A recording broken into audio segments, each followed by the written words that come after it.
Une nouvelle compétition va avoir lieu, le championnat des nations qui comprend les 12 équipes du tiers 1. Cette compétition aura lieu tous les 2 ans et va remplacer les tests de juillet et de novembre, rendant encore moins probable les confrontations entre tiers 1 et tiers 2. Cette compétition, elle pose d'autres problèmes. Les matchs de l'été ou de l'automne permettent normalement de faire tourner, de donner une chance à de nouveaux joueurs. Le championnat des nations, c'est une nouvelle fois le signe d'une discipline qui souhaite tout rentabiliser, maximiser chaque opportunité. Et curieusement, ça semble prendre exemple sur la Ligue des Nations au foot, qui a elle aussi remplacé des matchs amicaux.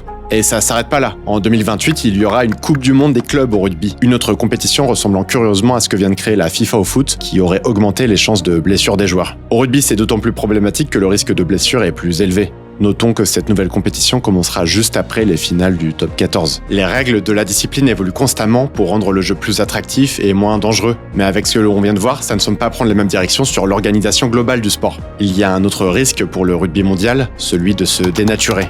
On l'a déjà vu ensemble avec la disparition progressive des clubs des villes moyennes de l'élite du rugby. À une échelle plus globale, on a l'impression qu'il n'y a plus de frontières. L'arrivée des clubs sud-africains dans la Coupe d'Europe a levé de nombreux sourcils. Il y avait même à une époque la possibilité de voir l'Afrique du Sud dans le 6 Nations.